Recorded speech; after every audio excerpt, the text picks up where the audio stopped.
Hare Krishna Mataji, please accept my humble obeisances. All Guru Srila Prabhupada and Guru Maharaj. This is Vrinda from Baltimore. Hare Krishna Vrinda Mataji, Dandavat Pranam, Srila Prabhupada ki jai, Guru Maharaj ki jai. Thank you so much Mataji for joining and giving your association. Hare Krishna. Hare Krishna Mataji, please accept my humble obeisances. All glories to Srila Prabhupada and Guru Maharaj.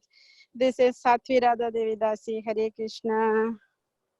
Hare Krishna Satvi Radha Mataji, Dandavat Pranam, Srila Prabhupada ki jai, Guru Maharaj ki jai. Thank you so much Mataji for joining and giving your association. Hare Krishna. Hare Krishna Mataji, Dandavat Pranam. Hare Krishna, I welcome everyone to Bhakti Sangha Jepa conference call. Today we are very fortunate to have Her Grace Kiritida Sundari Mataji to enlighten us on topic Sri Caitanya Caritamrta Antya Lila 1.8 verse onwards. Hare Krishna Kiritida Sundari Mataji. Dandavat Pranam, Srila Prabhupada ki jai, Guru Maharaj ki jai. Thank you so much Mataji for joining and giving your valuable association and time this morning. We are very fortunate to have you on the call. Please take over the call Mataji. Hare Krishna. Thank you so much, Vinita Gandharvika Mataji, and thank you for everyone for joining today mid-morning session. Thank you for all of your wonderful association. So let's start. Is my voice audible? Very nicely, yes. Okay. Thank you. Jaya Jaya Shri Caitanya, Jaya Nityananda, Jaya Dvaita Chandra, Jaya Gaura Bhakta Vrinda. Jaya Jaya Shri Caitanya, Jaya Nityananda, Jaya Dvaita Chandra, Jaya Gaura Bhakta Vrinda. Jaya Jaya Shri Caitanya, Jaya Nityananda, Jaya Dvaita Chandra, Jaya Gaura Bhakta Vrinda. So we are reading from Sri Caitanya Caritamrta, Antya Lila, entitled Chapter 1, entitled Rupa Goswami's second meeting with the Lord. And today we'll start with text number 8, which is Jaya Jaya Shri Caitanya, Jaya Nityananda, Jaya Dvaita Chandra, Jaya Gaura Bhakta Vrinda. All glories to Lord Sri Chaitanya Mahaprabhu. All glories to Lord Nityananda. All glories to Advaita Acharya, and all glories to all the devotees of Lord Sri Chaitanya Mahaprabhu. Om Ajnanatimirandhasya Jnananjana Chakshurunmilitam Yena Tasmai Shri Guruve Namaha. Namo Vishnu Padaya Krishna Prasthaya Bhutale Srimate Bhakti Charu Swami Niti Namine Nama Om Vishnu Padaya Krishna Prasthaya Bhutale Srimate Bhakti Vedanta Swami Niti Namine Namaste Saraswati Deve Gauravani Pracharine Nirvishesha Shunyavadi Paschata Teshatarine Jai Shri Krishna Chaitanya Prabhu Nityananda Shri Advaita Gadadhar Shivas Adi Gaura Bhakta Vrinda Hare Krishna Krishna Krishna Hare Hare Hare Rama Rama Rama Hare Hare Guruve Gaura Chandraya Radhikaya Tadale Krishnaya Krishna Bhaktaya Tadbhaktaya Namo Namaha. So thank you all so much for all of you for joining, for all your wonderful association. And yes, we have already started Antya Lila. And I really seek blessings and prayers and wishes from each and every one of you so that I may speak something relevant from this subject matter. This is a really very high subject matter, definitely not befitting for a person like me, but pretty sure that with all of your blessings and prayers would be able to do little bit justice to, these verses. So I really bow down to each and every one of you to please shower all your blessings and prayers. Vancha kalpatarubhascha kripa sindhubhayevacha patitanam pavanebhyo vaishnavebhyo namo namah. So, Caitanya Charitamrta, Antya Lila. So let's see actually a little bit of background and then probably, we'll go into the verses. So Sri Caitanya Charitamrta actually is divided into 3 sections, which are called Lilas. And we all know the literal meaning of the Lilas is pastimes. So we have Adi Lila, the early period, Madhya Lila, the middle period, and Antya Lila, the final period. And Srila Krishnadas Kaviraj Goswami, actually in the first 12 chapters of Adi Lila, he proves that how Chaitanya Mahaprabhu is identical to Lord Shri Krishna. And then he explains that how he descends, to grant all the fallen souls, to basically liberate all the fallen souls of this, degraded age, and to give them pure love of Godhead. Of course, by propagating Sankirtan, the congregational chanting of the holy name. And he also, in those chapters, he also gave the external and the internal reasons for Chaitanya Mahaprabhu's appearance in the world. And then in the remaining portion of Adi Lila, that is from chapter 13 to 17, he briefly recounts that how Mahaprabhu's divine birth was there and how his life, went through until he accepted the renounced order of life, like up till he accepted initiation from his spiritual master, Ishvara Puri. And then we came to Madhya Lila. The Madhya Lila actually was the longest, it's the longest narration, where Kaviraj Goswami narrates in detail about Lord Chaitanya Mahaprabhu's extensive and eventful travels, which is throughout the India, as a sannyasi, as a teacher, as a philosopher. And during these 6 years, so actually Madhya Lila is only for 6 years. So during those 6 years, Lord Sri Chaitanya Mahaprabhu, he gave his teachings to his principal disciples, and we all went through, right? The 3 main aspects of Chaitanya Charitamrita is Sanatan Shiksha, and then there is a samvad, there is a dialogue between Ramananda Rai and Lord Sri Chaitanya Mahaprabhu. So basically all these comes in Madhya Lila. And also in Madhya Lila, there are, the wonderful Rath Yatra pastimes is also being described. The Rath Yatra pastimes in Jagannath Puri, that has also been described in Madhya Lila. So we all covered it with all of your wonderful association, and of course in the association of all the wonderful speakers. So just by their help and their, support, we were able to complete the whole Adi Lila and Madhya Lila. And now we have come to Antya Lila. The Antya Lila, that is now what we have started, actually it concerns about the last 18 years of Mahaprabhu's manifest presence, and where he spent his time in semi-seclusion. So why Prabhupada mentions it's at semi-seclusion? Because he was not extensively traveling now throughout the world. He did it, but now it was a semi-seclusion kind of thing, because he was still associating with his near and dear disciples, his more, intimate associates. He was associating. It's not that he just confined himself in one room. He stayed at one place in Jagannath Puri in the house of Kashi Mishra, but still he was associating with his intimate associates. And during these final years, as Shri Kaviraj Goswami, he describes that Shri Krishna Chaitanya, actually, he got deeper and deeper into trance of his spiritual ecstasy. And that we'll all cover in Antya Lila. So now let's see where we ended Madhya Lila.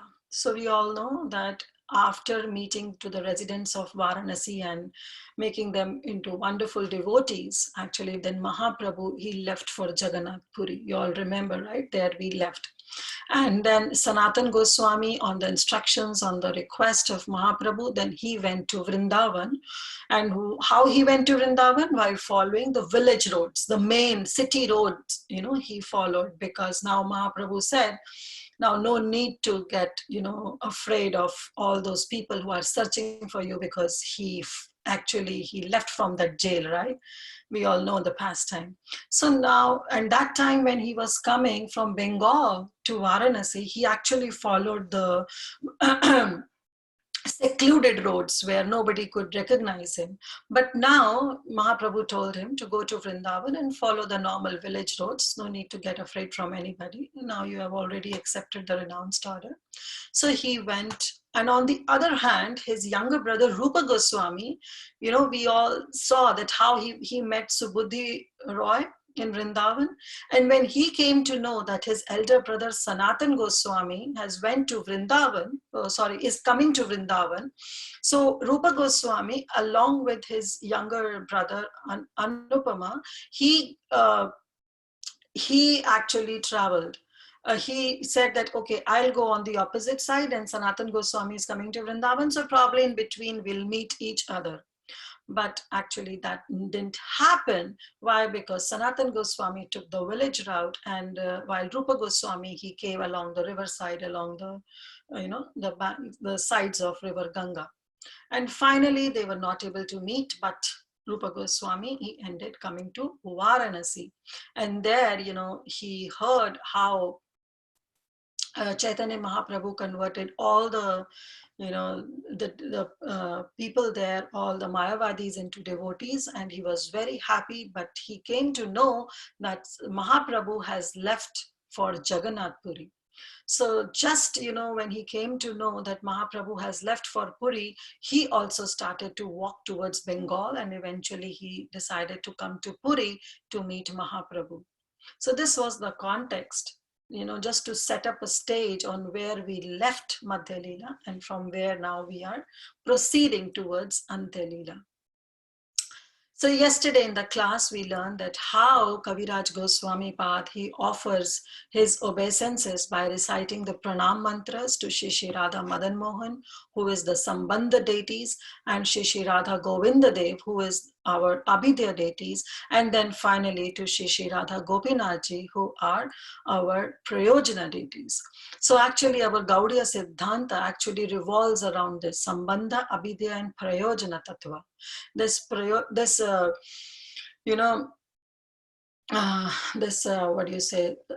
Siddhanta is actually upon this Sambandha, right? About how to know Krishna, that who is Krishna, who are we, why are we here? And then Abhidya, okay, now I know who is Krishna. So now what should be my activities so that I can establish that relationship much more deeper and stronger with my Supreme Lord. And finally, the Prayojana, that is how I can achieve the ultimate goal of life, right? So Sambandha is Krishna, so it's Krishna Sambandha, and Abhidaya is Bhakti, so Bhakti Abhidaya, because it's only through the process of devotional service that we'll come to know about Shri Krishna. And then finally, what is Prayojana is Prema. So Prema Prayojana. So we have Krishna Sambandha, Bhakti Abhidaya, and Prayojana, Prem Prayojana as our main goal in our Gaudiya Siddhanta. Anyways, we all covered that. And then, he paid his obeisances to Sri Chaitanya Mahaprabhu, to Nityananda Prabhu, to Advaita Acharya, and to all the devotees of Sri Chaitanya Mahaprabhu. And then Srila Kavi Krishnadas Kaviraj Goswami, he started describing about the last pastimes of Sri Chaitanya Mahaprabhu in Antya Lila.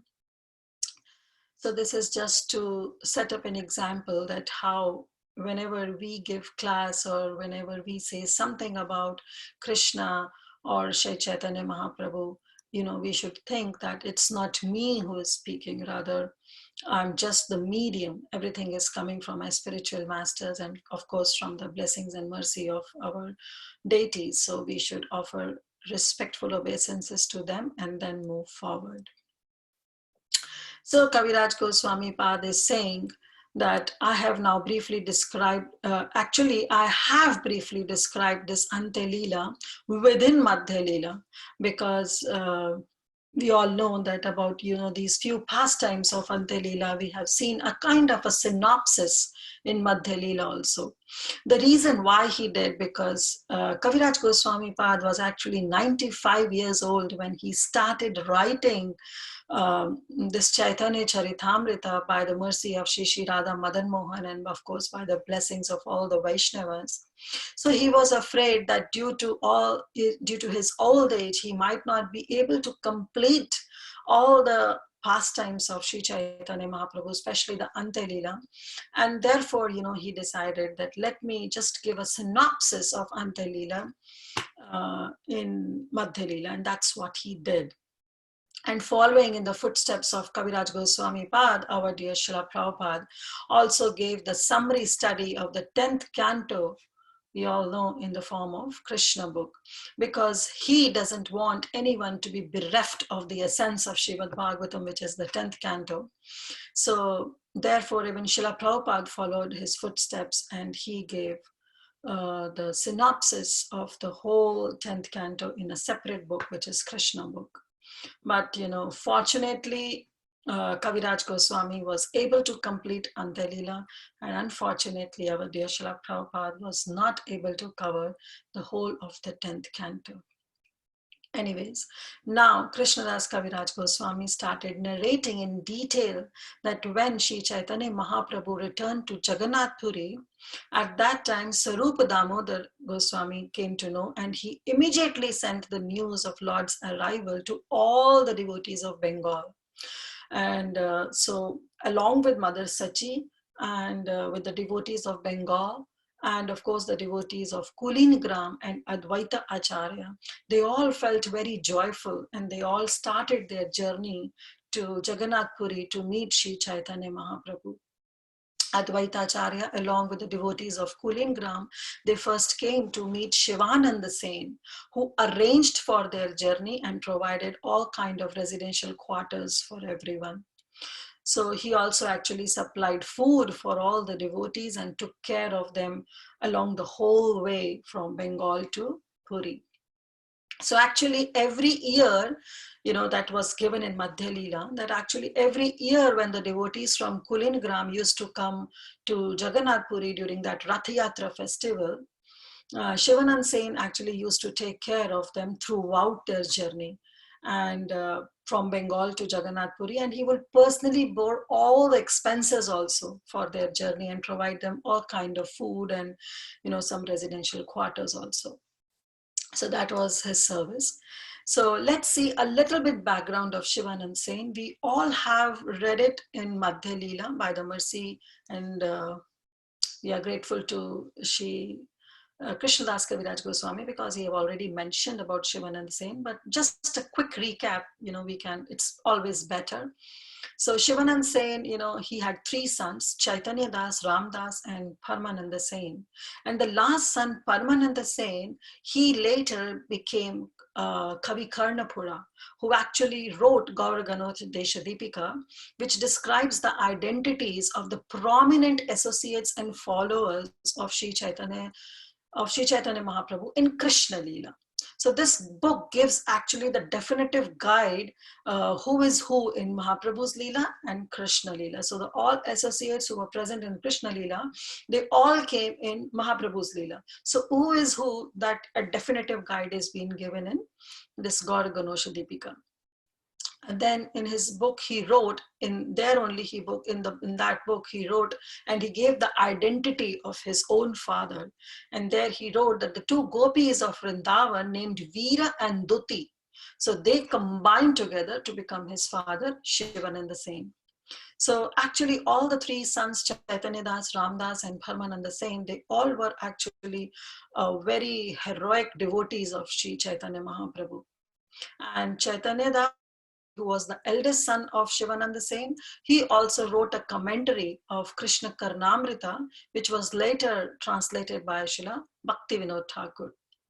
So anyways, now coming back to Sri Chaitanya Caritamrta. So while going to Jagannath Puri, there was a dog who started following all these devotees. So Shivananda Sen allowed the dog to go with him, and then he supplied it food to eat and he maintained it. But one day when all the devotees were crossing the river, one Orison boatman, he refused to get the dog in the boat. And he said, no, I'm not going to take the dog, definitely not. And Shivananda Sen was very unhappy, and he thought that the dog had to stay back. So, he was so concerned about the dog that he paid the boatman 10 pana of conch shells just so that the dog can board the boat and be able to cross the river. And there in that verse, this is actually the verse number 11. I'm sorry. This is actually the verse number 19, where Prabhupada, he gives the, he gives the whole purport, and he gives that what does this pana means, and because Shivanand is saying he gave 10 pana of conch shells. So Prabhupada explains that what is actually one pana. So formerly in India, there was no paper currency, and the currency used was just the coins made up of gold, silver, and copper. And there was one paisa, which was again subdivided into smaller conch shells, that is known as kadi. In Hindi, we say kadi. In Bengal also, they say kadi to the small pieces of small conch shells.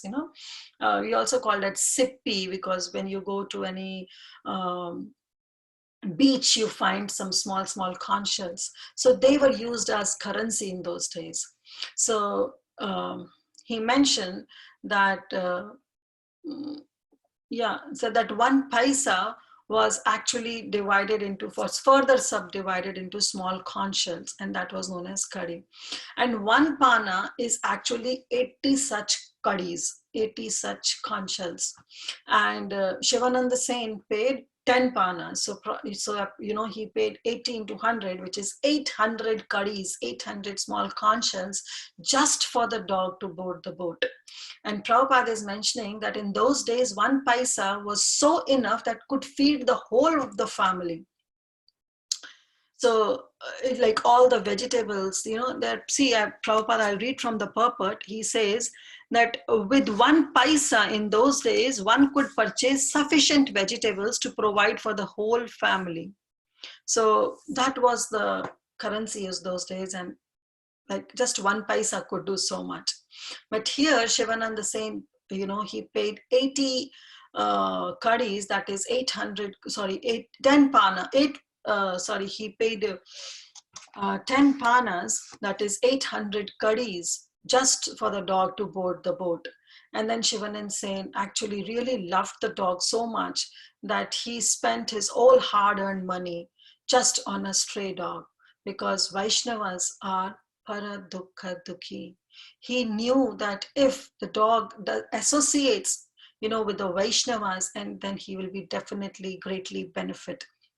The dog will get a chance to move with the devotees, to hear the holy name, to accept the remnants, and in this way it will be purified, and at least in the next life he may get a human form of life. So that was the mentality, that was the idea of Shivanand Sen, behind which he spent his hard-earned money just so that the dog can come along with them and finally meet Sri Chaitanya Mahaprabhu.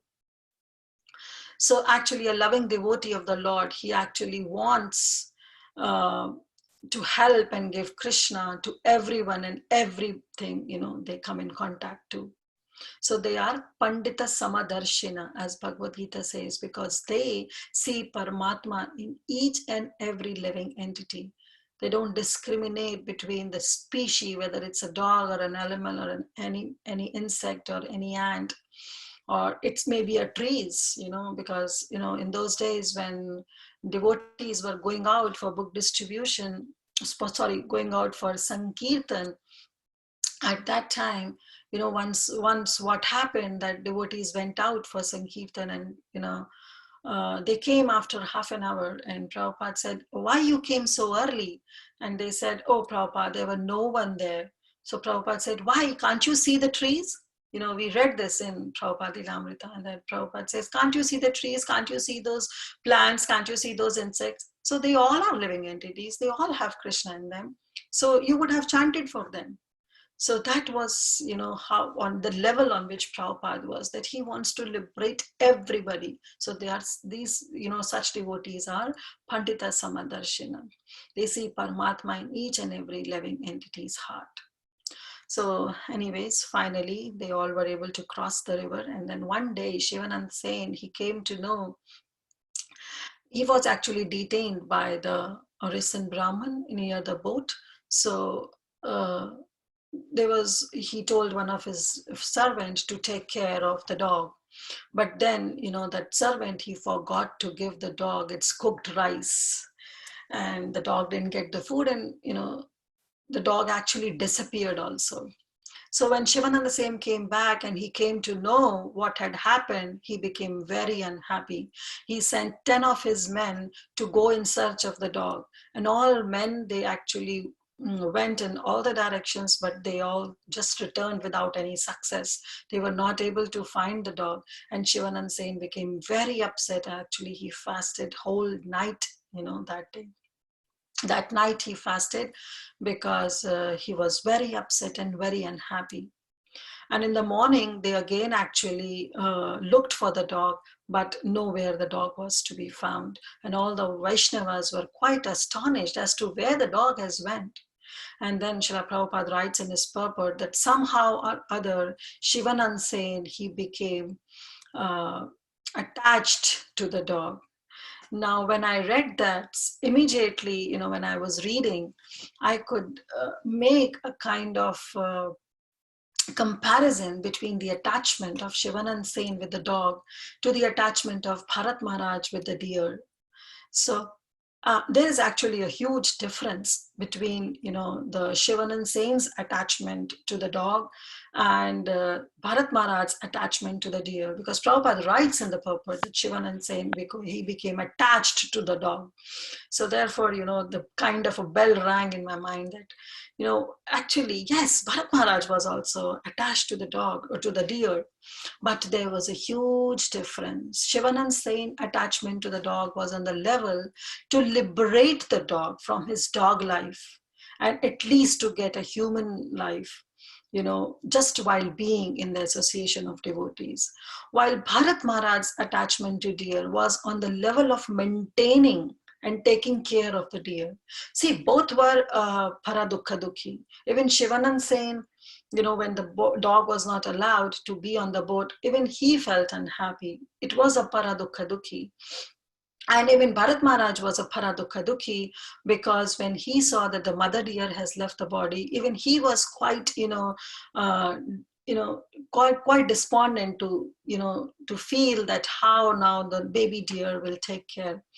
But his attachment, actually, Bharat Maharaj's attachment was on the level of maintaining and taking care of the deer in the deer body itself. And, even at the point of leaving his body, he was lamenting now that who will take care of the deer? So that's a slight difference between the consciousness of Shivananda Sen and Bharat Maharaj, because he was lamenting while leaving his body. Bharat Maharaj was lamenting while leaving his body that now who will take care of the deer? And therefore his consciousness was stuck on the deer, and he got a next life as a deer body. But here, in case of Shivananda Sen, yes, he was quite unhappy, and we know that how he even fasted the whole night, and in the morning also he sent for some of his disciples to find the dog. But still, he didn't lament it further. He moved on for his actual ultimate goal, because their ultimate goal, Shivananda Sen and all the disciples, was to meet Sri Caitanya Mahaprabhu. So he didn't lament it there, that, oh, now the life is finished. I couldn't find the dog. What will happen to the dog? Where he would have been? Will he get any kind of food? After all, that dog was a stray dog. Right? So, and Krishna, he takes care of every living entity. Right? So that was the mood of Shivananda Sen.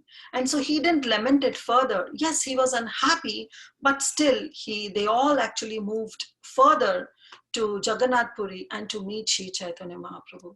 So here actually comes the lesson for all of our devotees to understand that, yes, when grief strikes us, yes, the lamentation is there. Definitely, there is a kind of lamentation. There is kind of some depression. There is kind of some tension, some kind of anxiety. But we should all move on. The life doesn't stop there, right?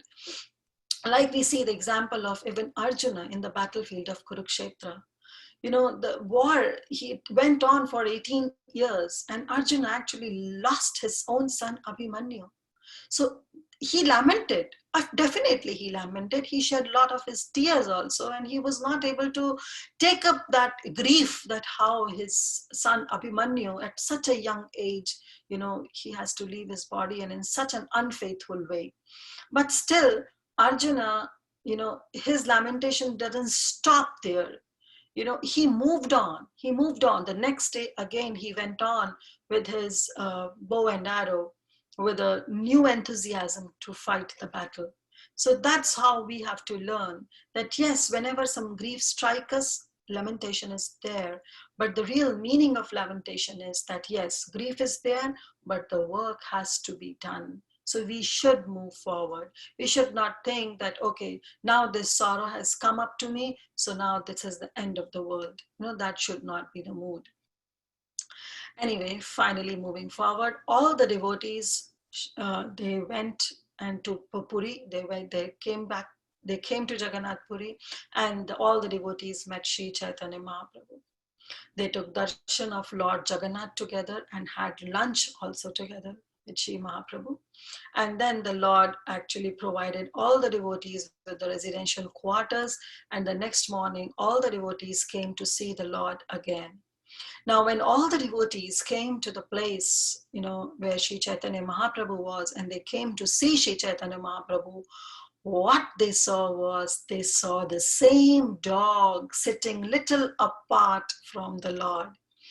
And there they saw that Mahaprabhu was himself with his own lotus hands, was throwing some remnants of green coconut pulp to the dog.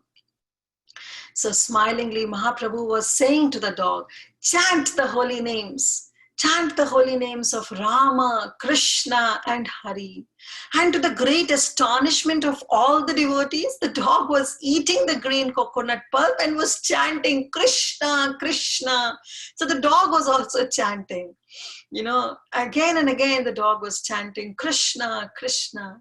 And seeing the dog chanting the name of Krishna, Shivanand saying, out of great humility and gratefulness, he immediately offered his obeisances to the dog, just to, counteract the unknowing offenses, that might have been committed towards that dog. So that's how, see the mood.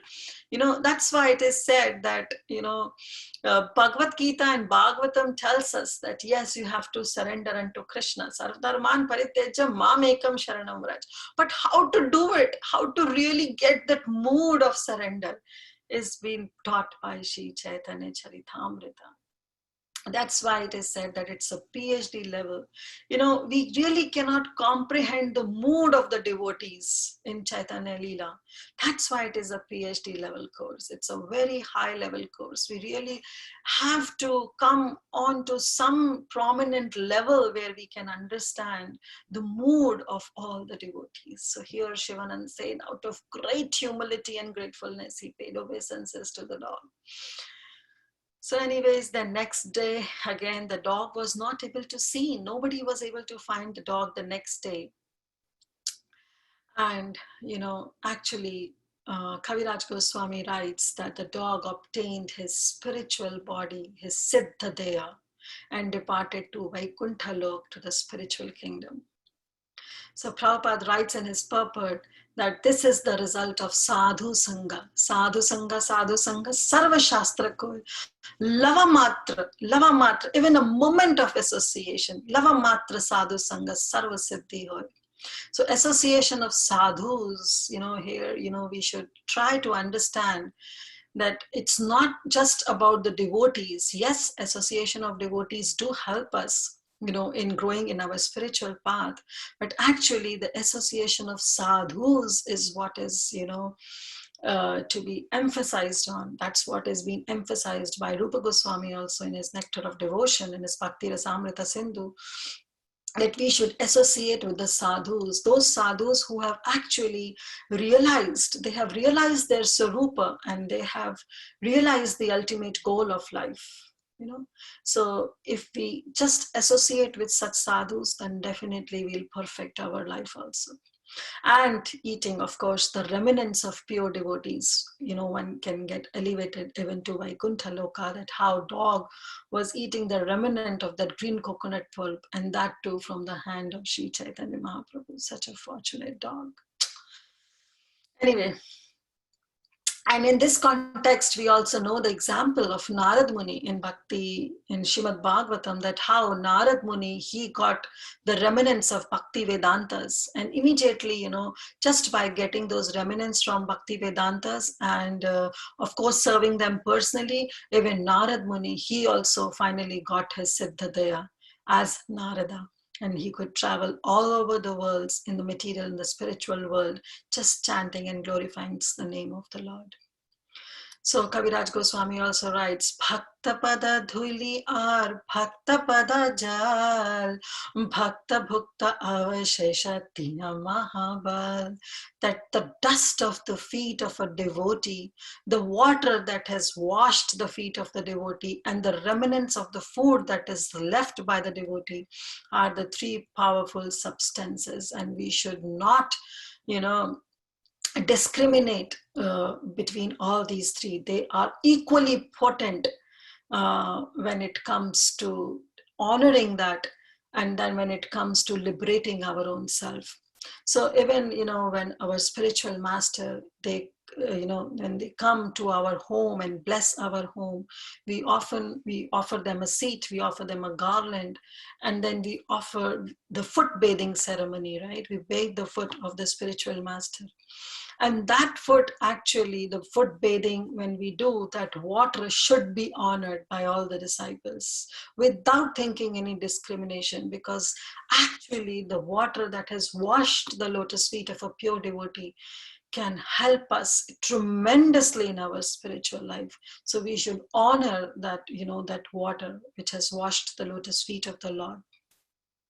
And of course, when the spiritual master come, we should take their dust also from their lotus feet. And when they honor the prasadam, the remnants that is left on the plate by any of the spiritual masters should also be taken. We should actually be greedy for all these, because that's really going to help us tremendously in our spiritual growth. Then I'll just say one verse that is from Krishnadas Kaviraj Goswami in Chaitanya Charitamrta. Actually, in Adi Lila, he said, Shri Chaitanya Padam Bhoja Madhupebhyo Namo Namaha Kanthanchid Acharadhyesham Swapi Tat Kandha Bhag Bhavet. What does it mean? He is actually paying obeisances. He's saying, let me offer my respectful obeisances unto the bee-like devotees.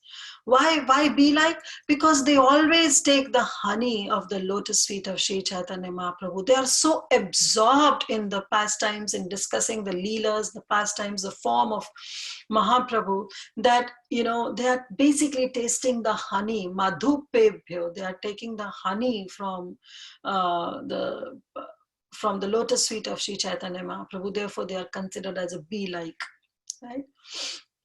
So I offer my Namo Nama, I offer my respectful obeisances to such devotees. Then Kanthanchit Ashcharyad Yesham Swapi Tat Gandha Bhag Bhavet. Then he says that even a doggish non-devotee, when he actually somehow shelter, take ashraya, somehow takes ashraya of such devotees, then what he does, even he enjoys the aroma of the lotus flower, which is the lotus feet of Sri Chaitanya Mahaprabhu. So here, Kaviraj Goswami is saying, Shwapi Tat. Shwapi means a doggish non-devotee. Even that doggish non-devotee, when it somehow takes shelter, takes ashraya of such devotees who are already tasting the honey that is coming from the lotus feet of Krishna, then definitely such doggish mentality devotees will also get an opportunity to enjoy the aroma of the lotus flower. So Prabhupada, actually, in that verse, he writes in his purport that how a dog can never become a devotee at any time. That's what Prabhupada writes. And the dog doesn't actually, why? Because see the mood of a dog. The dog actually, being in a dog body, he doesn't even discriminate between a regular plant or a tulsi plant. If the dog has to pass urine, then he can pass that urine even on the tulsi plant, because he doesn't have that intelligence to discriminate between a tulsi plant and a normal plant. So therefore, Prabhupada writes that a dog at any time, it cannot become a devotee. But, so therefore the dog is actually, he's a number one non-devotee. That's what Prabhupada's right. But Sri Chaitanya Mahaprabhu's Sankirtan movement is so glorious, is so strong, that even a dog-like non-devotee can gradually become a devotee in the association of a devotee of the Lord Chaitanya Mahaprabhu.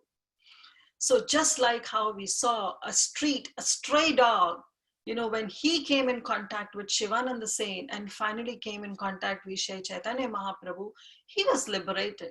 So even Prabhupada is saying those dog-like mentality, the we jivas, those jivas who are having a dog-like mentality, even they can become devotees, provided they come in the association of the devotees and they follow their instructions, they chant the holy names, they take Krishna Prasadam, then definitely their dog-like mentality will go away. And finally, even they can come onto the level of becoming the pure devotees of the Lord. So then finally in the verse, actually I covered a lot of verses because it was again just a storyline. So finally on, I stopped actually, just 1 minute. Yeah, so I stopped at verse number 33, where Kaviraj Goswami says that these are such transcendental pastimes of Sri Chaitanya Mahaprabhu that he even delivered a dog simply by inducing that dog to chant the Mahamantra, the name of Krishna. So these are such wonderful pastimes, and many more to come in Antya Lila. It's so beautiful. I know it's a high subject matter, but you believe me or not, yesterday when I was preparing for the class, you know, actually I did till here because I want to complete the whole pastime, doesn't want to stop in between. So I want to cover the whole pastime. And I did it till here, but next, you know, it comes how Rupa Goswami, you know, finally came to Jagannath Puri and he met Sri Chaitanya Mahaprabhu. And that was altogether a different subject matter. And I was quite sure that I'll not do it because I want to cover just the one topic for today. But it was so sweet that I keep on reading. And, you know, it was, I don't know how come, but I felt so happy in reading Antya Lila that I actually read entire chapter. So it was so blissful, so blissful. So this Antya Lila is really sweet, and I really request each and every one of you to please, as far as possible, join the sessions. If you are not able to join because of some of the other engagements or some other services, then please make a point to even hear the recordings, because that's going to tremendously help us. Because these pastimes, they are not the ordinary pastimes. After all, they are the pastimes of Sri Chaitanya Mahaprabhu, who is non-different from Krishna and is in the mood of Srimati Radharani. That is very important. And Kaviraj Goswami, just see, at the age of 95, you know, I just can't imagine that what I will be, whether I'll first of all reach at the age of 95, and even if would I be able to write or think, and, you know, I don't know what my senses will go, where they'll go, whether they'll be in the proper working situation or not. So right now we are in this, you know, we have this full advantage. We should be grateful that all our senses are working properly. We can hear, we can read, we can memorize. So let's take the best opportunity of all this, and we should try to hear more of Krishna Katha.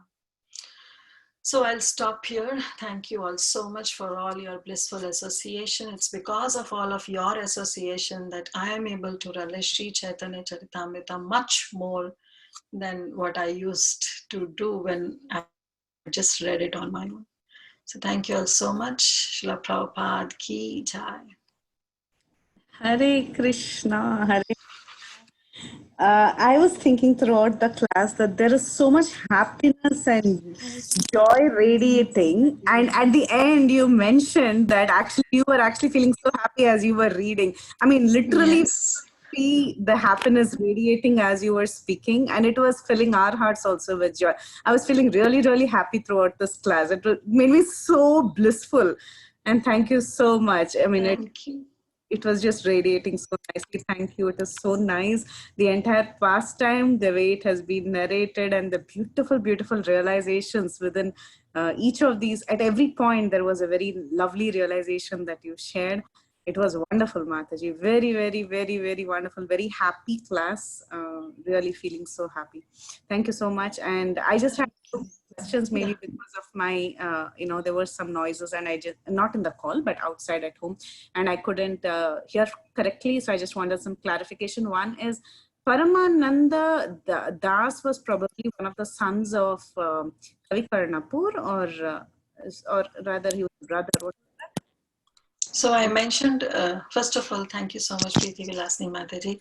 I'll just say that because I've always been saying this, and I'll repeat it, that through your instructions comes the empowerment. So as whenever you say to speak something on either Sri Chaitanya Charitamrta or Srimad Bhagavatam, the empowerment comes. I could feel it, and so therefore, whatever bliss that you have seen in me is actually comes from you. So thank you so much for always encouraging and giving this opportunity. Yes, in the class, I was mentioning that actually Shivanand Sen has three sons: Chaitanya Das, Ram Das, and then Paramananda Sen. So Paramananda Sen was the youngest son of Shivananda Sen, and Paramananda Sen was later came to known as Kavi Khandpura, who wrote Gorganodeshatika. Makes sense. Okay, okay, okay. Yeah, that's the part I missed. Thank you so much. And really, all glories to our Guru Vargas. The empowerment definitely comes from there. Yes. And the other question, the other thing that yeah, doggish mentality, Mataji, exactly how does it apply to human beings? Like, what are the characteristics in humans when we do certain things that we equate it to doggish mentality?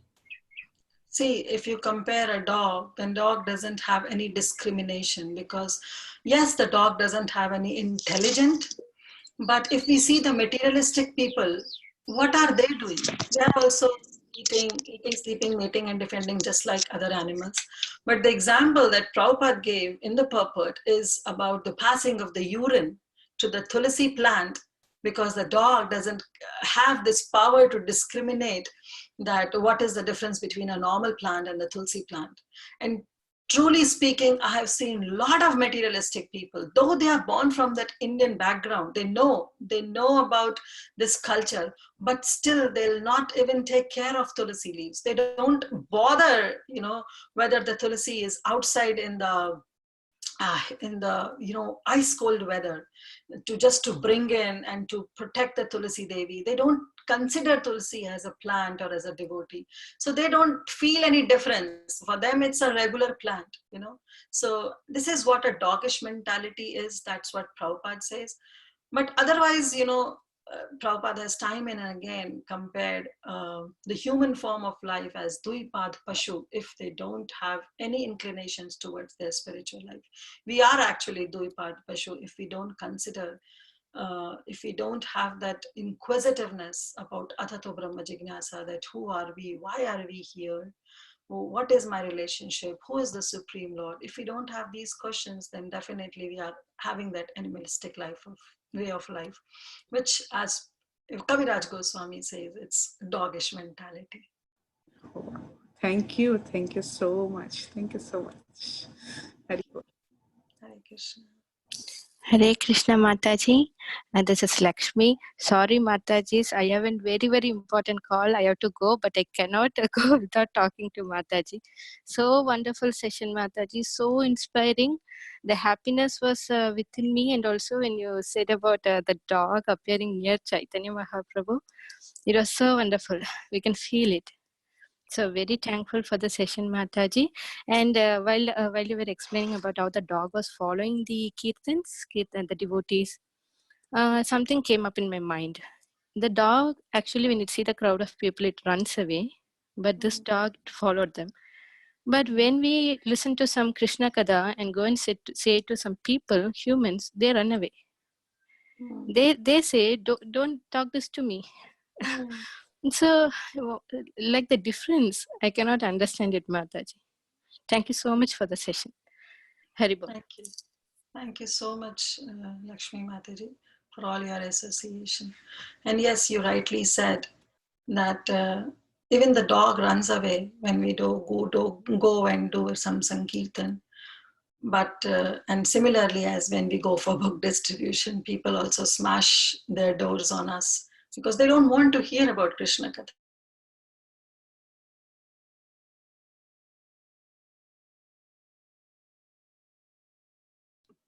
Hare Krishna. Actually, I was on mute. Are you able to hear me now? Yes, Mataji. Yeah. So Lakshmi Mataji, I was just saying, actually, I just said everything. But as you said that how the dog runs away when we do a Sankirtan, and similarly when we see that how, when we go for a book distribution, people, they literally smash the doors on the face of us because they don't want to hear about Krishna Katha. That is what doggish mentality is, because they are so much involved into their sense gratification, into their materialistic way of life, that they don't bother even just to hear about Krishna. So that is what doggish mentality is. But thank you, Lakshmi Mataji, for all your auspicious presence every day, in morning and evening in this mid-morning sessions. So thank you so much. Thank you, Mataji. It's because of all the devotees and their blessings I've been possible to attend these sessions. So thank you so much, Mataji, and all the Matajis. Hare Krishna. Hare Krishna. Hare Krishna Mataji, Danvat Pranam. Hare Wonderful, Krishna. wonderful Mataji. You are, as Priti Vilasini Mataji said, you are really vibrating. It is like the all effulgence seen on your face. And we could really feel that you enjoyed the session. And the most important part is how important is Chaitanya Charitamrita, though it is a post graduate level study, but that really builds up the I don't know, I think that really builds up the Krishna consciousness by knowing Lord Chaitanya's pastimes. And like I just had Krishna Dhan Prabhu had started with like all the like Madhya Lila, Adi Lila, and then he had, because of that I could just read a little bit of it. And I know there is no enough time always, like it when you start reading you never know what time you're reading, and you start reading it in so much of depth. And I think in the first class of Antya Lila, I told Adhikadadar Prabhu also the way he has sung it always, so that gives it more pleasure to read it. And this, when you were talking about the dog's pastime, I remembered in the Lilamrita when we were reading about the temple president who had the dog, and it was just amazing. Like all those things also came up. Thank you, Mataji. You explained it so nicely, so comfortably, without any rush, without any like. It was really very nice, Mataji. Thank you so much. Thank you so much, Sita Priti Mataji. Thank you so much for all your wonderful association. Hare Krishna Hare Krishna, Mataji. Kiritida Sundari Mataji, Koti Koti Dandavat Pranam. Srila Dandavat Prabhupada, Srila Gurudev ki jai. Mataji, today, every day, but today you are reading and explaining, and like Mataji, you are totally involved in the seva, Mataji. You yourself only enjoying to give on a class, Mataji. That much potency, and one by one, you step by step, you are explaining what is the uh, what is the mood, uh, what is the importance of association of Vaishnava, the dust of Vaishnava. Just like Gurudev, when the senior Vaishnava come to our house, or Srila Gurudev come to our house, we wash the feet and we drink the water. So that is very nectarian, like Amruta. And Mataji, you explained about that dog story. So that is Mataji dog mentality. When one Mataji recently questioned that some in our house also they said not to send video, not to send spiritual posts, so that I feel that somehow there is my mistake that I am not able to give a Krishna conscious to my Prabhu. And Mataji, you are explaining so nicely about Jad Bharata and Shivananda, the difference between Jad Bharata and Shivananda. That Shivananda, I want that he goes to back to God, that dog, and he's sitting nearby Sri Chaitanya Mahaprabhu, and Chaitanya Mahaprabhu is given a remaining to him. And Mataji, you explained so nicely about Shivananda, his brother, I forgot the name, and that after that he came as a Kavi Karnapura. Mataji, there is so nice class, Mataji. No words to your seva. But my question is, why people are not accepting Krishna consciousness, that they are ill, they are suffering, but still they are not able to accept the Krishna consciousness. Somewhere else, my fault that not able to give a Krishna consciousness to them. Thank you so much, Vrinda Gopika Mataji. Hope you and your family are doing good. Yes, Mataji, as you said, that this is such an unfortunate situation that when we try to give Krishna conscious to anybody, when we try to give actually this holy name of Krishna or some books to Krishna and want them to become Krishna conscious, they don't accept it wholeheartedly. And it's their arrogance, Mataji. It's what their ego comes in between, because they don't want to accept any higher authority. So it's their arrogance. But as being a devotee, we should keep trying. We should keep trying.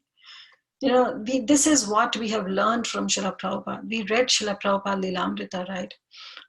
How we saw that Prabhupada was serving each and every hippie. You know, see the level they were.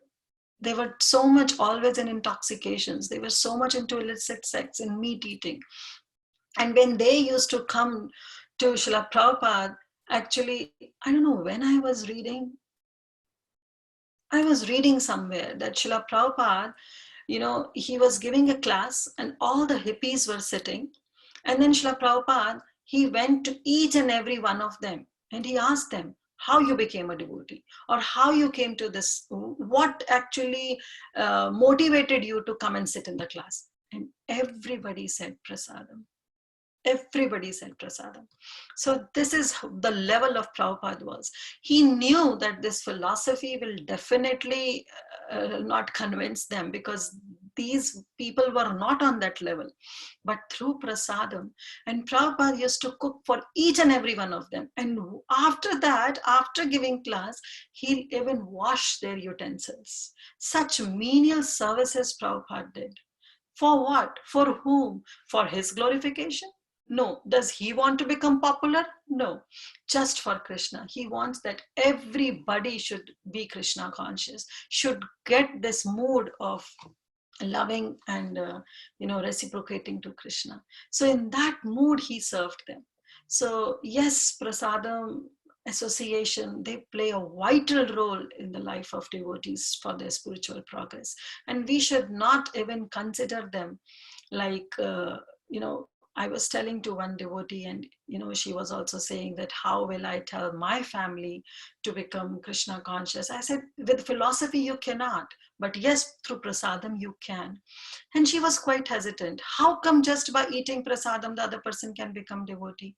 Yes, we should believe in this. It happened in the past, and it's happening nowadays. So many devotees. So why will not happen in future?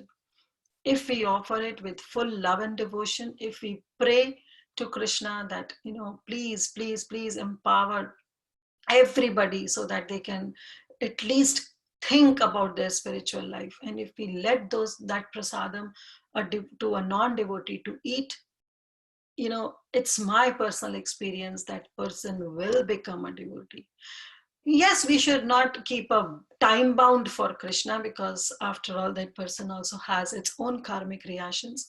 So, but slowly and gradually, if we have faith and if we keep praying, it will happen.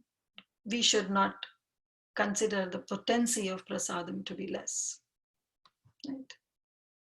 So that's what, Mataji. Thank you so much for your ever wonderful question. Hare Krishna Kiritida Sundari Mataji, please accept my humble obeisances. The glorious Lila Prabhupada and Guru Maharaj. Thank you so much, Mataji. It's so nice. And then you always encourage to come in Caitanya Charitamrta class. It is so inspiring, especially for me. I always get encouraged by you from the beginning to join this class. And again, you wanted all of us to continue this class. I really try to join Mataji. It's very nice because when we try to read the book, it will be not continue.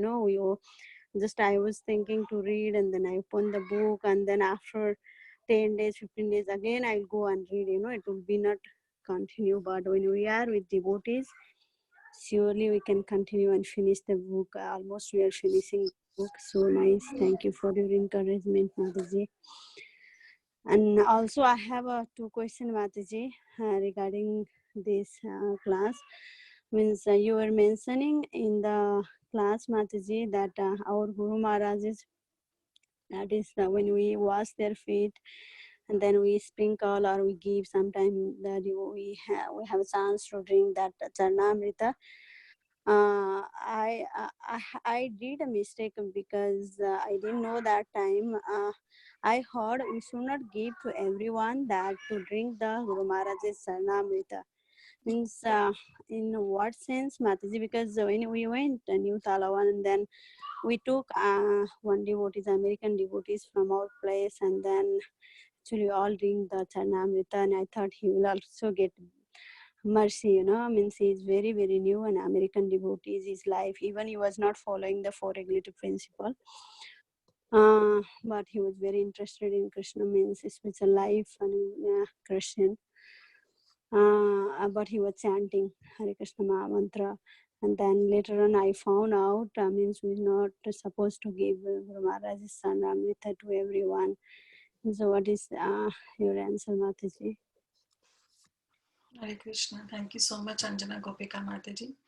Actually, I really appreciate your sincerity and your mood of devotion, that how wonderfully you are conducting kids sessions and helping them in memorizing, the verses from Srimad Bhagavatam. So glories to you, Mataji. Giving Charnamrit of our spiritual master's lotus feet to everyone, actually there is no harm, because your mood was so that the person can somehow get the remnants. And, so it's definitely not, there is no, I don't see that there is, that you should not have given. In some cases, like I'll give you my example. 5 years back, I don't remember exactly the year, my Guru Maharaj came and to our home, and we offered him seed, garland, and then we got this opportunity to do this foot bathing ceremony. And I called quite a few devotees, especially from my Bhakti Vriksha, and they all came, and they got the opportunity. And to all the Matajis and Prabhujis who came in couple, I just told them that a husband can, the wife actually can pour water and husband can massage the feet and, offer the lotus flower petals or the rose flower petals, sunflower petals. So it was going on. It was 5-6 couples were there, and all the Matajis were putting water and the Prabhus were massaging the feet and washing. And finally, we wiped the feet with a towel and we did Guru Puja. So later, the water that was collected, then Guru Maharaj actually had prasadam, and, the remnants were distributed. And we distributed that Charnamrit also to all. But there were 2 devotees who were little hesitant in accepting. So what they did, they just took the water and they sprinkled on their head. Rather drinking, they just sprinkled, because they were hesitant. To such people, those who are little hesitant, if you can feel, please avoid it. Because if you keep forcing them keep preaching them that no, this is so auspicious, you should drink it, then actually we are committing an offense towards Charanamrita. That should not happen. So in that case, please avoid it. But those who can readily accept, see, there are three kinds of people. Either the devotees who will accept it. There are ignorant who are on the neutral side. They don't know actually what to do, but they accept whatever you say. Of course you can give them. But yes, there are third kind of a devotee who is a little arrogant, then please avoid those devotees. Don't try that, through this they will get converted. Even I've seen quite a few devotees, they don't prefer even to take the remnants of the spiritual master. Means not their spiritual master, but generally, they don't want to eat anybody's jhuta. So please avoid them, because that way we'll commit offense to prasadam or to the water. But so avoid in that case. But otherwise, if they are neutral and if they don't know, they are ignorant, and then if they can honor, then yes, why not? Let them honor. Like I gave you the example, those devotees, they just sprinkle on their head. Okay, fine. If it's at that time, I was not supposed to preach them, right? And I didn't do it. I didn't preach them, oh, please go ahead. You should drink it, at least a drop. No, if you are not comfortable, please don't do it. Because this is a different stage, when one is, they might not be on the stage where they can accept such things. So in that case, avoid it. But otherwise, there is no harm. It can be distributed. Yes. Yes, Mataji. Thank you for clarifying. Because always I had that doubt when I heard from that means that things, and then I immediately realized maybe I did mistake. Thank you, Mataji. No, Mataji, it's not a mistake as such, but I know one spiritual master. I'm sorry, I'll not take the name. But when I was serving that sannyasi in ISKCON, he's a very well-known sannyasi. My humble and most humble obeisances to him. And, I was actually at that time Brahman Dikshit. I got my second initiation, so I got the opportunity to cook for him, and I did it. But later, when his remnants, when the point came to distribute his remnants, he told me, make sure that only second initiated can honor this prasadam, this remnants of mine. Don't distribute it to everyone. So it was his orders. So I accepted it, and I made sure that only those who are second initiated can take his remnants. I didn't feel comfortable asking him why, but I just followed his instructions that he said, please don't distribute my prasadam to everybody. And I did it.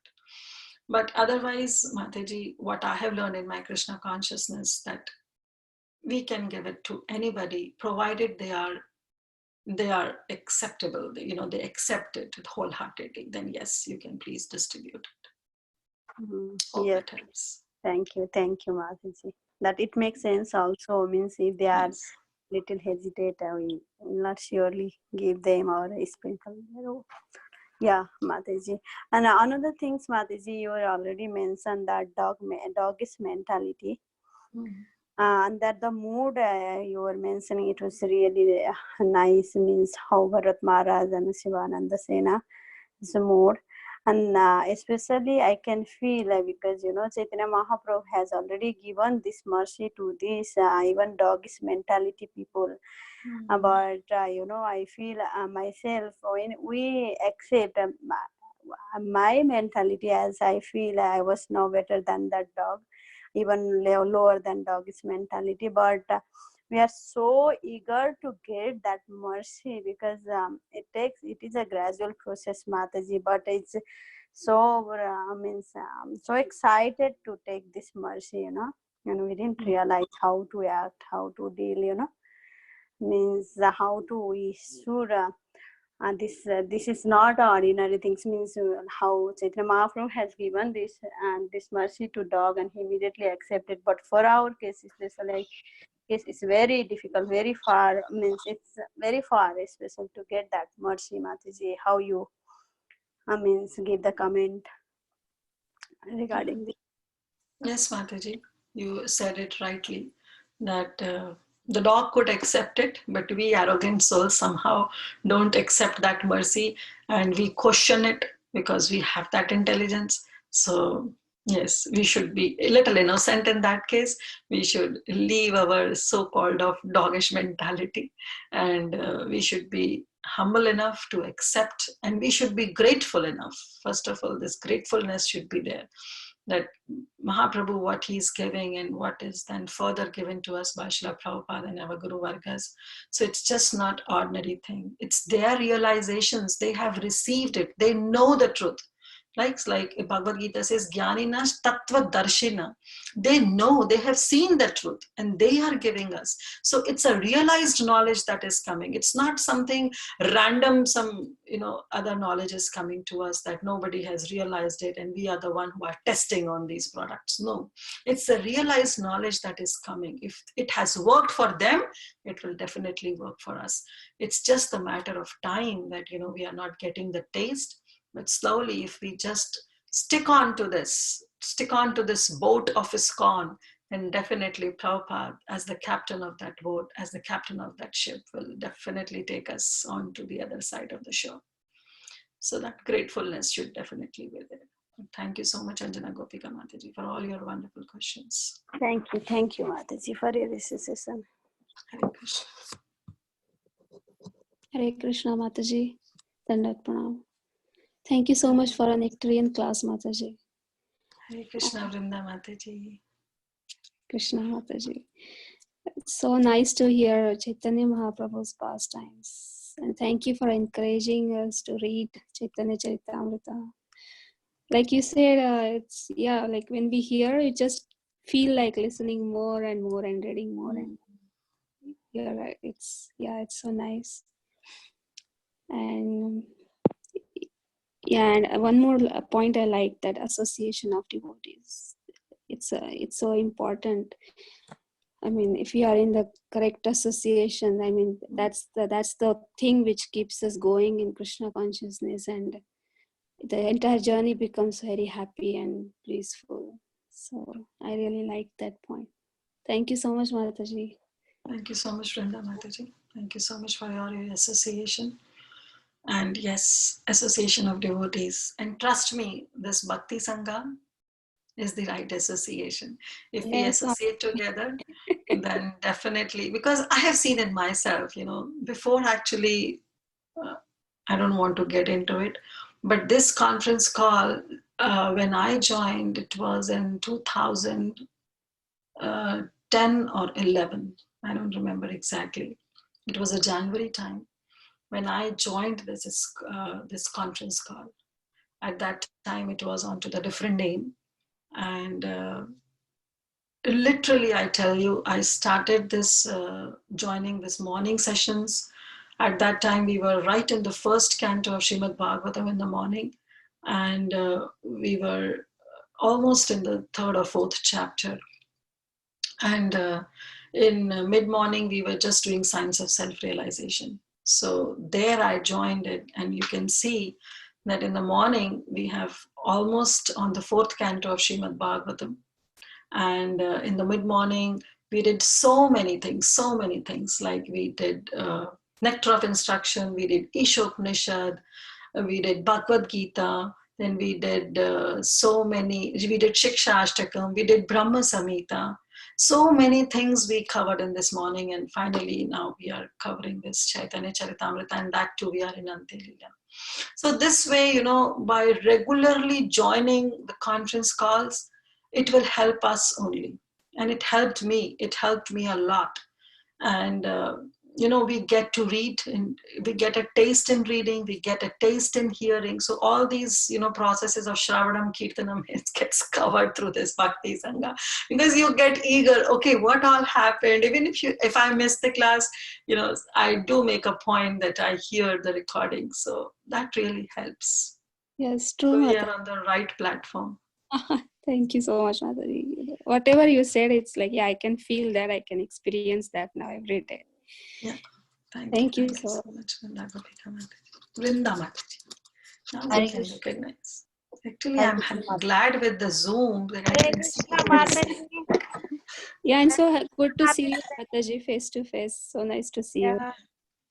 Thank you. Hare Krishna Mataji, Dandot Pranam, August Srila Prabhupada and Guru Maharaj. Very, very beautiful class, Mataji. So nice to hear you and see you at the same time. So nice. Now I'm forced to come because of this Zoom. Yeah. Yeah. Yeah, and thank you, Mataji, for reminding the history of Bhakti Sangha, how we are all together from years and years doing, hearing all these things. Thank you so much. Thank you, Shyama Gauri Mataji. Thank you so much.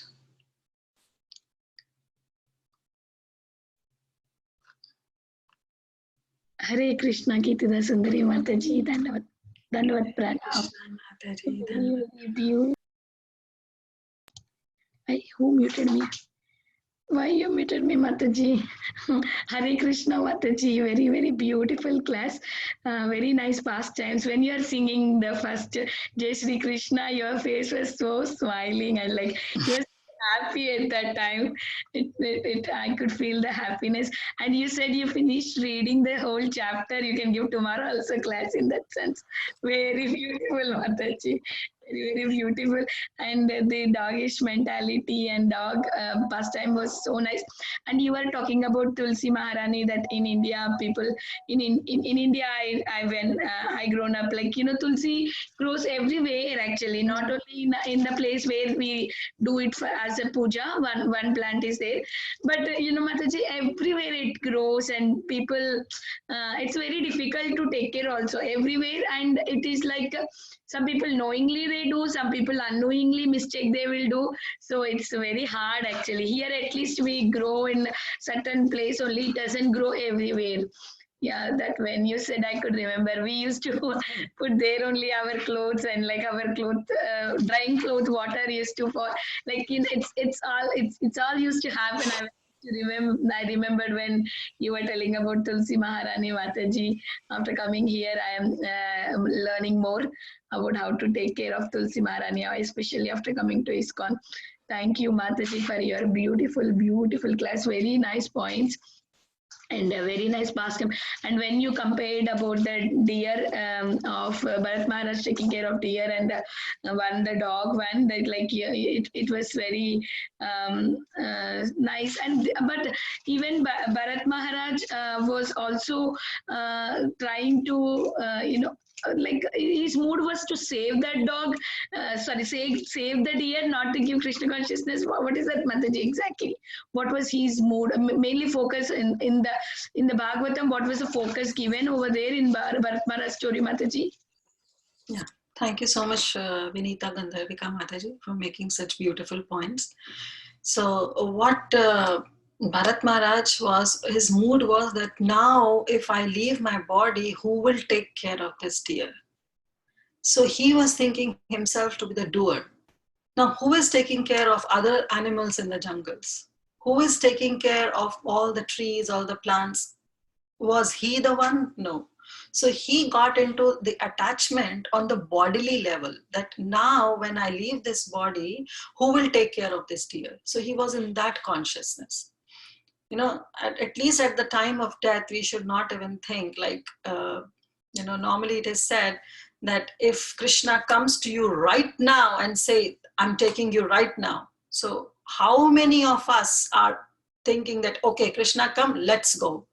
Or maybe some of us are thinking, what will happen to this project? What will happen to my family? What will happen? So this is a test, right? So Bharat Maharaj, he was on to his deathbed. He was about to leave his body, and he was thinking of the deer, that who will take care of the deer. Yes, he was paradukha dukhi, but it should not be onto an extent where you get so much attached that you keep thinking, because after all, we are not the doer. Even if today I leave my body, I should not take care that who will take care of my son, who will take care of my husband. Of course, who was taking care before and who will take care in future? Definitely it's Krishna, right? So I'm just a medium. Yes, till the time I am here, it's my duty, it's my responsibility to take care of them. But the moment I know that I have to leave now, definitely Krishna will take care. They'll make their own arrangements. So that's how, like the example I was giving, that Shivananda Sen, he was not able to find the dog. So he could also have lamented, oh, I'm not going to see Jagannath, I'm not going to Jagannath, I'm not going to see Chaitanya Mahaprabhu because I have to first find the dog, where the dog is, how will he eat, how will he survive. It was a stray dog. Previously also somebody was taking care of the dog, maybe Krishna himself, and in future also he'll take care. So he lamented, he was upset, he was unhappy, but then he moved on to his journey because his ultimate goal was to take all the devotees and to go to Jagannath Puri to meet Chaitanya Mahaprabhu, and he did it. Right, he didn't stop there that, okay, I have to now lament for that dog. So that's the, a subtle line difference. Both were paradukha dukhi, but both their level of consciousness was different. But definitely, I'll just bring up this point that Bharat Maharaj was a pure devotee, and he was put into that situation not because he was into that consciousness, but just to teach people like us through that Srimad Bhagavatam. He was made an instrument by Krishna. Just like we say that it's not that Arjuna who was into illusion, but he was put into illusion so that the Bhagavad Gita message can be given far and wide to the people like us. So he was just an instrument. Please don't take it otherwise. Bharat Maharaj was just used as an instrument. Otherwise, his consciousness was definitely, he was a pure devotee. Hope that helps, Mataji. Yeah, Mataji, thank you so much. Thank you. Very, very beautiful piece, Mataji. Hare Krishna. And your comment that you said about the Tulsi Devi, that how in India, especially in those favorable weathers, the Tulsi Maharani goes everywhere, and knowingly and unknowingly people do make offenses. So unknowingly, I just can't say, I'm sorry, I'm not that on level, but knowingly we should not commit any offense towards Tulsi Maharani. And even if it's growing everywhere in India, still, we should take care of it. It's just said that in the Malaya Hills, it's all sandalwood. So a lady there, she becomes so familiar with that sandalwood because she doesn't find any other wood, and so she uses the sandalwood even for the cooking. So that should not be the mood. Familiarity, too much of familiarity should not be there. If the Tulsi Maharani is going everywhere, it's not that just that we can neglect Tulsi Maharani. We should value her presence.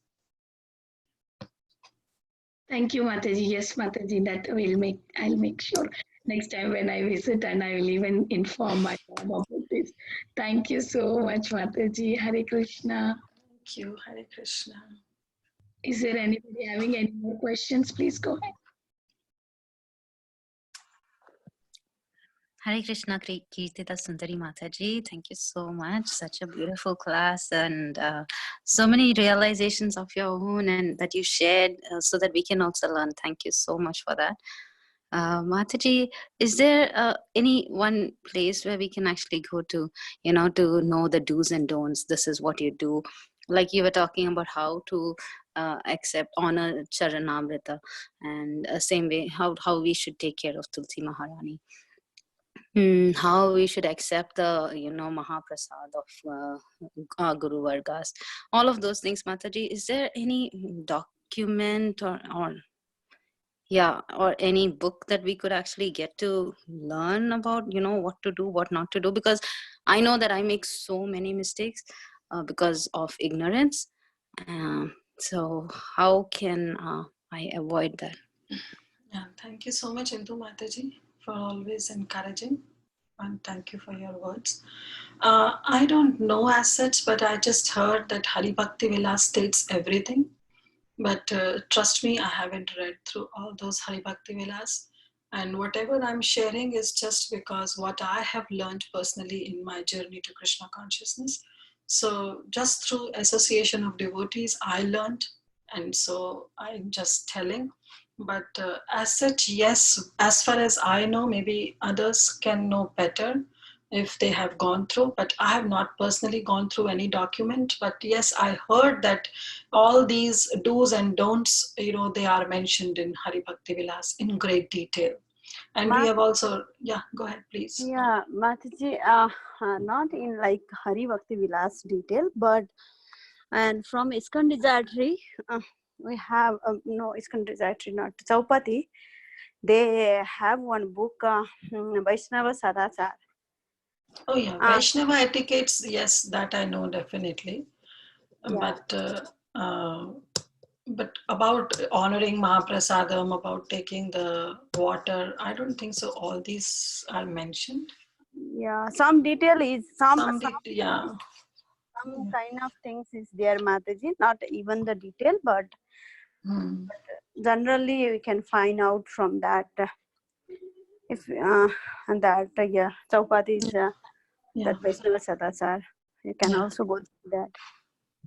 Thank you, Mataji. Like even my Guru Maharaj, in ISKCON Desiratory, you can find he has given the whole seminar on Vaishnava etiquettes.